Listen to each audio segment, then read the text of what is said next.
Hi, my name's Kevin, and I'm a housing navigator. I wanted to give you a few minutes of navigation, help you work your way through getting the IDs and documents that you're going to need for housing and services and so on. So the main idea with this video is to not necessarily get into every last detail of this process, but to give you the main strategies, some of the ways that you can make to go in the right order, find the right resources that you need to get this done. So I'm going to go through that real quick, and what we're using for guidance here is the Albuquerque Coordinated Resource Guide, including the document that we were just looking at. So you would go to abqcrg.org, and then in the menu IDs and documents, and we're going to be going through some of this information. So as an objective of especially getting this stuff together for housing, but of course other things, let's do this with the assumption that you may not have any documents. Perhaps it got stolen, lost, whatever might have happened. That way you can kind of pick this up along the way if you have some documents. But let's start and assume that this could be your worst case scenario. So the first thing that we want to look at is how to get that Social Security card. That's usually the best, not the best, that's going to be the most important thing to focus on getting initially. So there's a couple documents that you can use to get a Social Security card most reliably. If you have your Medicaid card, and they stopped printing the state Medicaid card, but the MCOs, Blue Cross Blue Shield, United Healthcare, Presbyterian and Molina, and soon to be Western Sky, the beginning of the next year.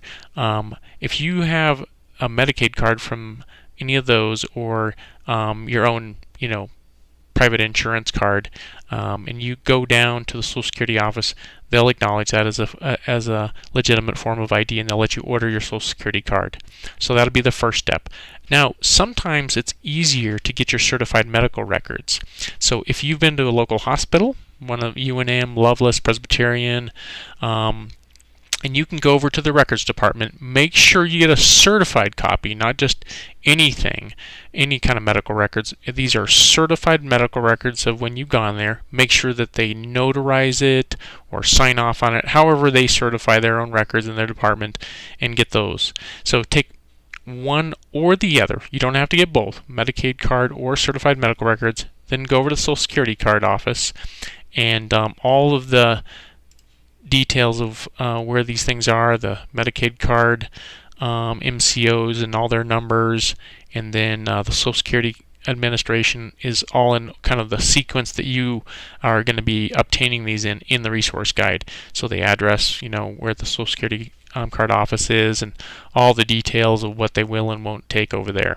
Okay, so the next step, once you have those things done, then you're going to want to get your birth certificate. So if you're in the state of New Mexico, there are a lot of quick, easy ways to do that. The quickest thing that you could do is if you have a partner, spouse, mother, father, siblings, or grandparents, they can accompany you and present their valid picture ID and help you order it. So that's the quickest way. But if not, then there's a link to some acceptable documents that they'll take. And on the resource guide, I've actually called over there and talked to the birth certificate office, which if you go down here, it does get into the birth certificate. Yeah, there it is. It gets into the details of what they will and won't take there, so you can take a look at that. And if you're not a New Mexico resident, you would want to go to the Vital Check website, and it gives you all the details of in which particular state, the links to the state, and then their Vital Check departments and the county that you were born in. And so you'll want to go down that road and get the details and get your birth certificate ordered. Sometimes you can even apply for a hardship and get a birth certificate ordered and not have to pay as much, or have somebody advocate for you and get a birth certificate ordered. So I know some associates that have done that successfully. So just make sure whatever you do, if you're ordering in another state, that you get the exact documents that they require and get them to them. So these two are strategic because Social Security cards, and especially those out-of-state birth certificates, are going to be sometimes a long wait, so get them ordered right away. So the next thing to do is to get your proof of residency. Now, that can happen a couple different ways. You're going to need to get 2 proofs of residency, and those specific requirements are, in this link. But if you're experiencing homelessness, they will take this affidavit of residency. And I apologize, let's go back real quick here. So in terms of what they will take, when you look at the New Mexico State MBD license site, this link will take you over to the table, and it'll tell you which proofs of residency they will take, and the entire list of documents that they will take. I'm just kind of going through the quick list, okay? So again, you can just kind of scroll down here. They're getting down to the ID is sort of after Social Security card and birth certificate in order that you would do it here in the resource guide.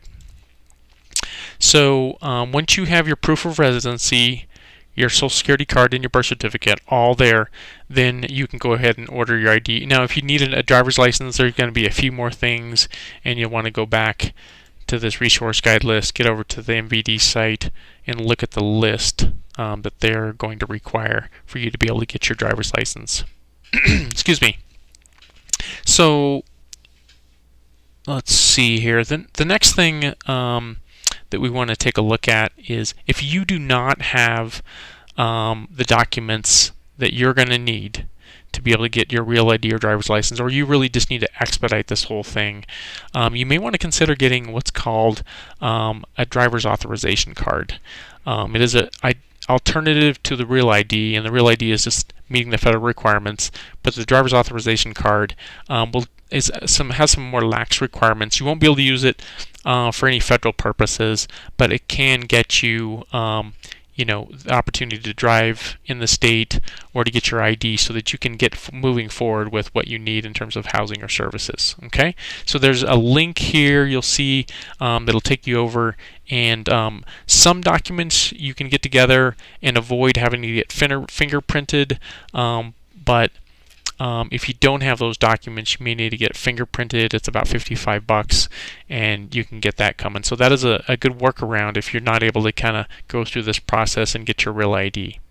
So then finally, won't get into these details too much, but notice that if you are doing gathering up documents for housing, you're going to need anything that affects your income, like award letters from Social Security, or sort of any other form of income that comes from the government, and there's a way to get those award letters directly through the government website. You might want to get your general assistance award letter if you're getting income from the state or some kind of cash assistance. Get your food stamp award letter, and again, the websites are included here. And then if you are needing a disability verification form, just proving that you do have a disability to get into housing, there's a link to that on here as well. All right, I hope this has been really helpful. One last thing to remind you, I always recommend making copies of especially your ID, Social Security card, and just email them to yourself, email them to somebody else, take a photocopy of them and place them in a safe place somewhere other than yourself, with a friend, family, case manager, something like that, and that will prevent you from future catastrophes if something were to befall you. So hope this has been helpful, and look forward to you being more capable of getting things done with your IDs.